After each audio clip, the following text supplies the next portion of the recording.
مسافر ہو اور نماز 4 رکعت ہے تو اگلی 2 رکعتوں میں مقتدی سورہ فاتحہ نہیں پڑھے گا، کیونکہ امام کی قرات مقتدی کے لیے کافی ہے۔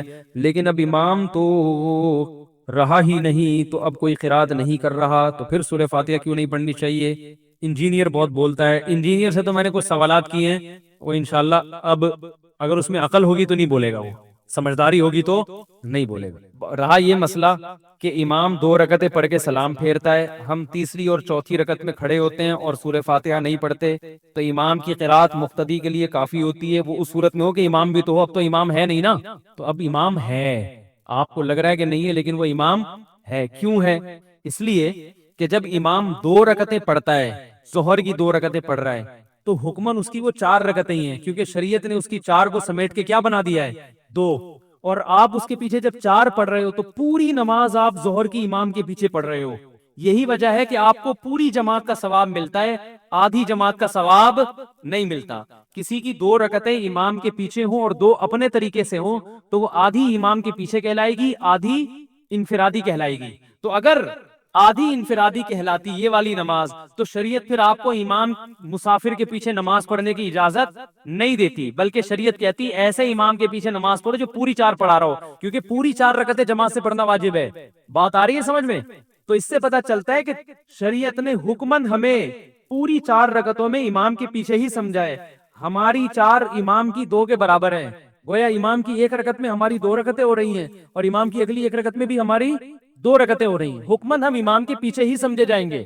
کسی کو یہ دلیل سمجھ میں نہیں آتی تو اس سے یہ سوال پوچھیں کہ امام کے پیچھے جب ہم نماز پڑھتے ہیں 4 رکعتیں اور امام 2 کر کے سلام پھیرتا ہے، تو اگر 2 ہماری اپنی کہلائیں گی، وہ انفرادی کہلائیں گی، تو اس کا مطلب ہم نے آدھی نماز جماعت سے پڑھی اور آدھی جماعت کے بغیر، تو ہمیں پوری جماعت کا ثواب نہیں ملنا چاہیے، جبکہ پوری امت کا اجماع ہے کہ امام چاہے 4 پڑھائے، امام 2 پڑھائے، آپ جب اس کے پیچھے نماز پڑھیں گے تو آپ کو پوری جماعت کا ثواب ملے گا۔ پوری جماعت کا ثواب اسی صورت میں مل سکتا ہے جب آپ پوری 4 رکعتوں میں امام کے پیچھے فرض سمجھے جائیں، یہ سمجھا جائے، یہ فرض کیا جائے کہ آپ امام کے پیچھے ہیں۔ اس کی ہمیں نظیر بھی ملتی ہے شریعت میں، وہ نظیر ہمیں یہ ملتی ہے کہ اگر کسی کی کوئی نماز میں سو جائے، دیکھو 1 رکعت ہوئی ہے، امام سجدے میں ہے، آپ بھی سجدے میں گئے، آپ کی آنکھ لگ گئی، یا امام کی آخری رکعت تھی، چوتھی رکعت، امام سجدے میں سو گیا، امام کی کیا لگ گئی؟ آپ کی آنکھ لگ گئی، اور امام نے قاعدہ کر کے سلام پھیر لیا۔ آپ جب سجدے میں تھے تو آپ فوراً اٹھو گے اور قاعدہ کر کے آپ بھی سلام پھیرو گے، حالانکہ امام سلام پھیر کے نماز مکمل کر چکا ہے، لیکن آپ امام کے پیچھے ہی سمجھے جاؤ گے۔ سمجھ میں نہیں آ رہی بات؟ کیونکہ آپ نیند کی وجہ سے امام تک پہنچنے میں لیٹ ہو گئے ہیں، امام سلام پھیر چکا ہے، مگر آپ جو سلام پھیرو گے وہ امام کے پیچھے والا ہی سلام کہلایا جائے گا، آپ کی یہ نماز الگ سے نہیں کہلائے گی۔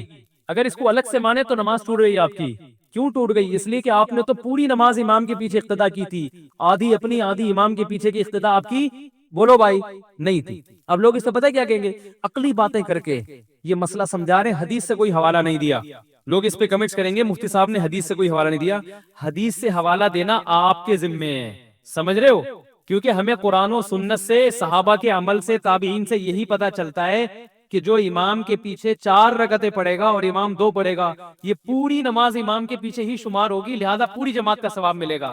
اگر اس کے خلاف کوئی دعویٰ آپ کرتے تو آپ قرآن و حدیث کی روشنی میں دلیل پیش کریں، یہ آپ کے ذمے ہیں۔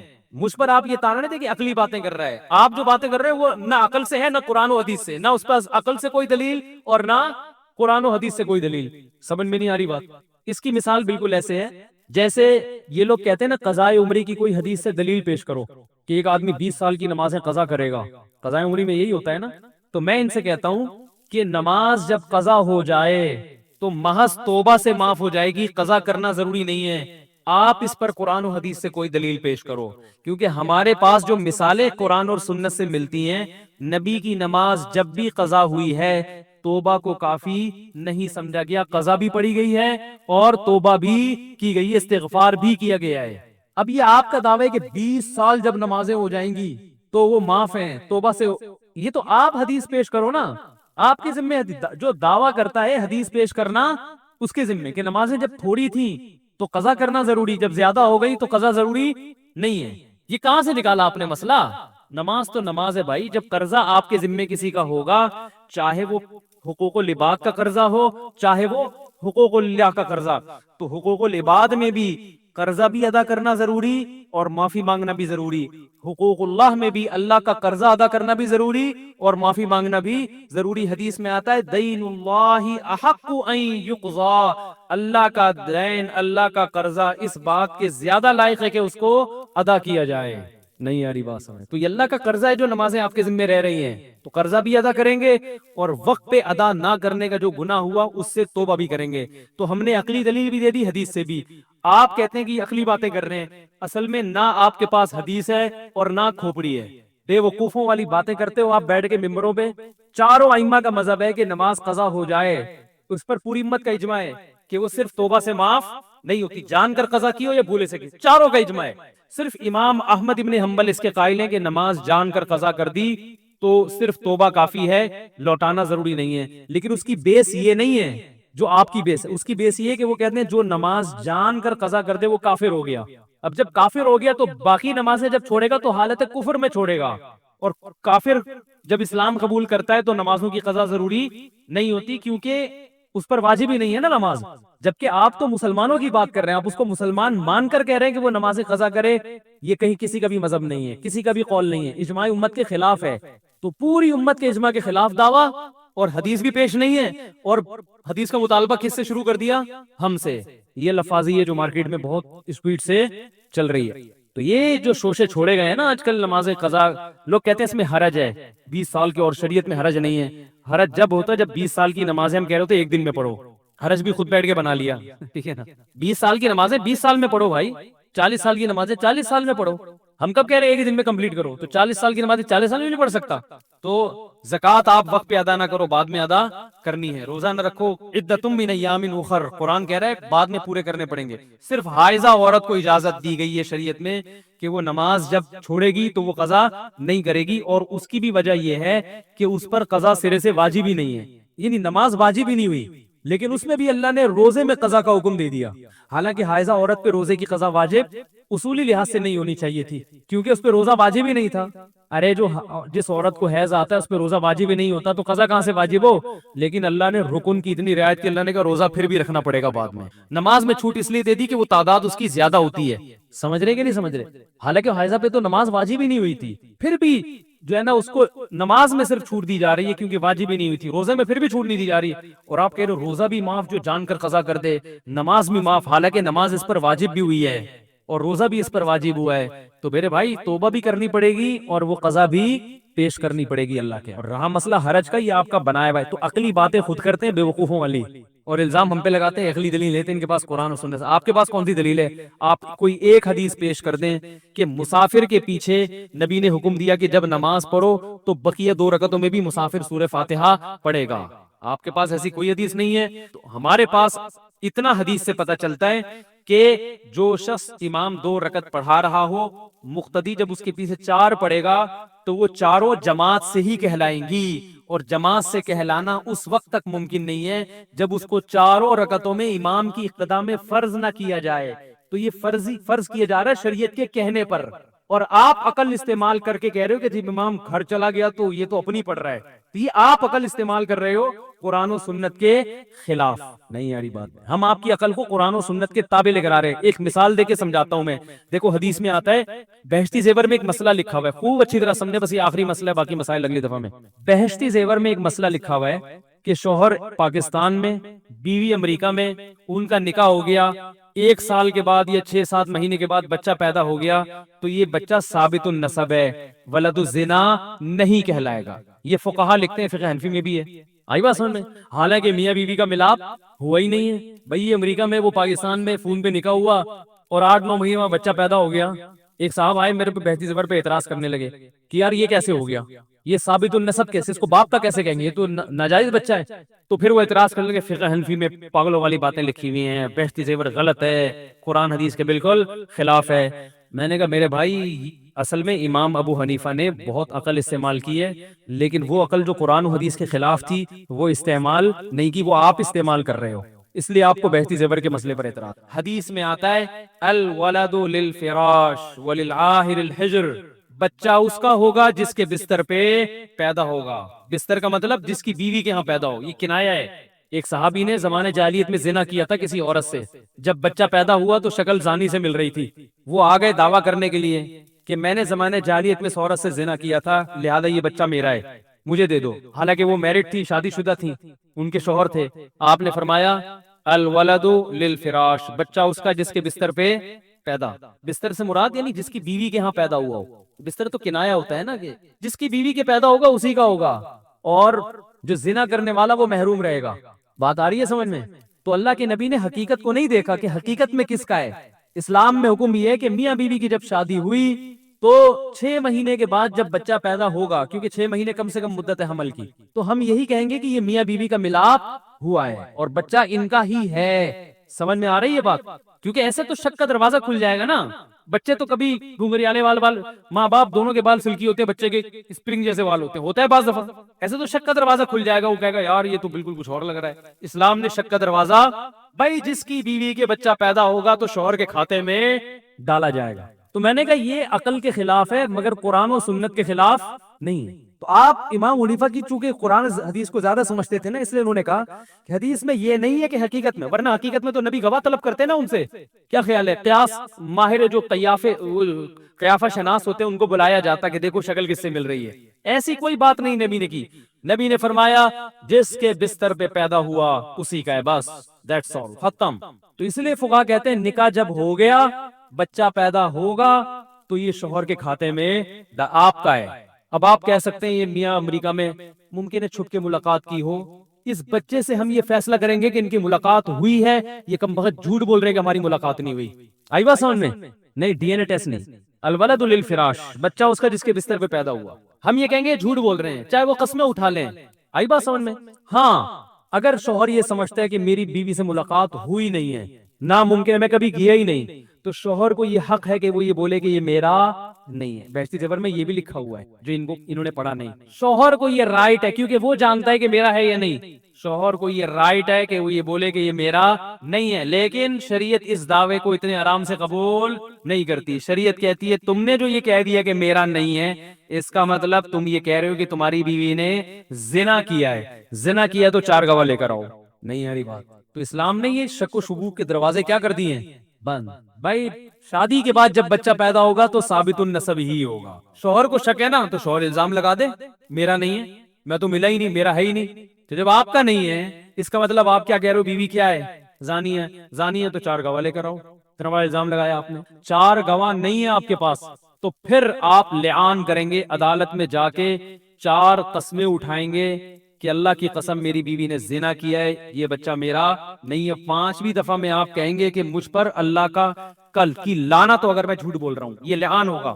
پھر عورت سے بھی 4 قسمیں اٹھوائی جائیں گی کہ اللہ کی قسم اٹھا کے کہہ رہی ہوں کہ یہ اسی کا بچہ ہے, یہ زنا کی مجھ پہ جھوٹی تہمت لگا رہا ہے, اور اگر میں جھوٹی ہوں تو اللہ کا مجھ پر غضب ہو. یہ 5 جب قسمیں پوری ہو جائیں گی تو نہ شوہر کا سچا ہونا ثابت ہو رہا ہے نہ عورت کا, کیونکہ دونوں نے قسمیں اٹھا لی نا.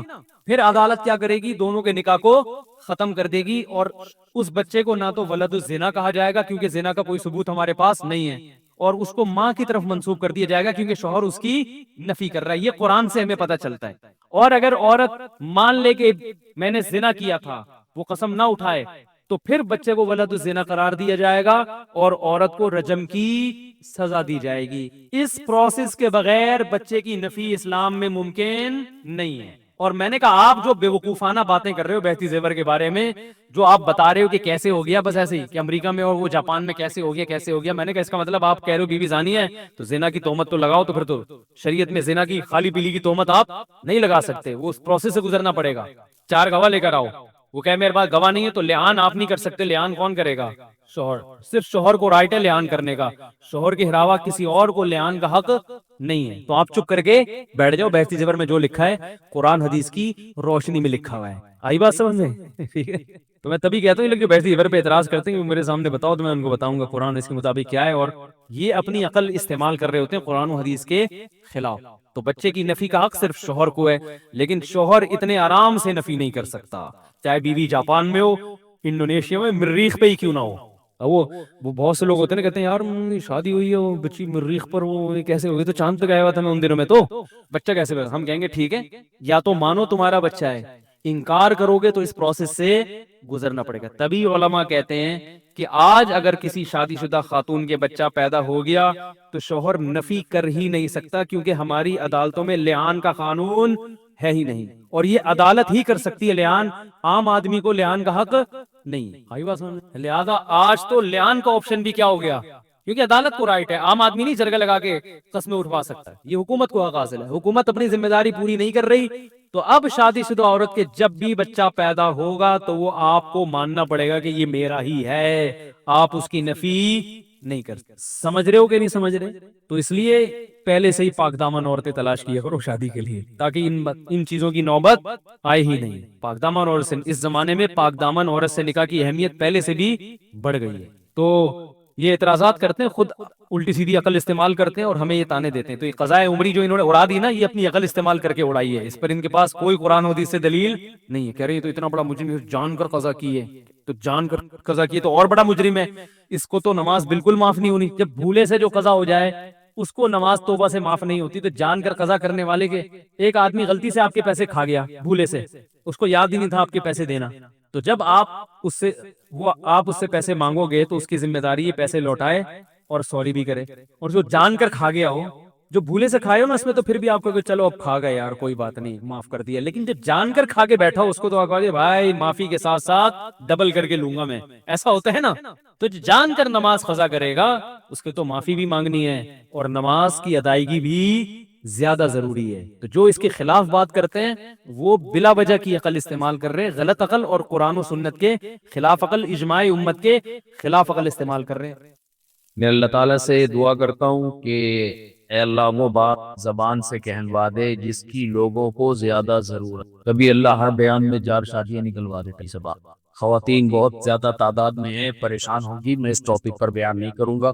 میں ویسے ہی ایک بات کہہ رہا تھا کہ یہ خود بخود ہو جاتا ہے، یہ کچھ اللہ کی طرف سے ہو رہا ہو۔ دیکھو بھائی، اللہ تعالیٰ نے آپ کو یہاں امریکہ میں بہت سہولتوں سے رکھا ہوا ہے، یہاں کی گورنمنٹ نے بھی آپ کو بہت ساری خوشیاں دی ہوئی ہیں، بہت ساری راحتیں ملی ہوئی ہیں، یہاں پہ صاف ستھری ہوا، بغیر کھڈوں کی روڈ، کوئی پانی کی پیک نہیں، کوئی گٹکے کا نشان نہیں، اتنے مزوں میں آپ لوگ ہو۔ مجھے کیا ضرورت ہے میں آگے آپ کے مزے کرکرے کر کے جاؤں، یہ بولوں یہ حلال ہے یہ حرام ہے یہ جائز ہے ناجائز ہے؟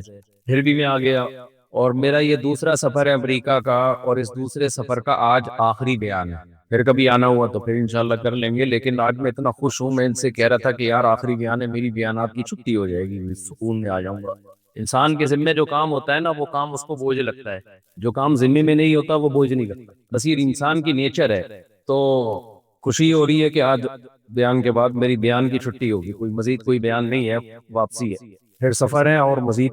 تو دیکھو بھائی آپ لوگ ماشاءاللہ اتنی بڑی تعداد میں، یہاں بھی تو گاڑیوں کی لائن دیکھ رہا تھا، تا حد دلی کا، گاڑیاں ہی گاڑیاں، گاڑیاں ہی گاڑیاں، گاڑیاں ہی گاڑیاں، اتنے لوگ، اتنی خواتین، اتنے مرد یہاں مجھے سننے کے لیے آئے ہیں۔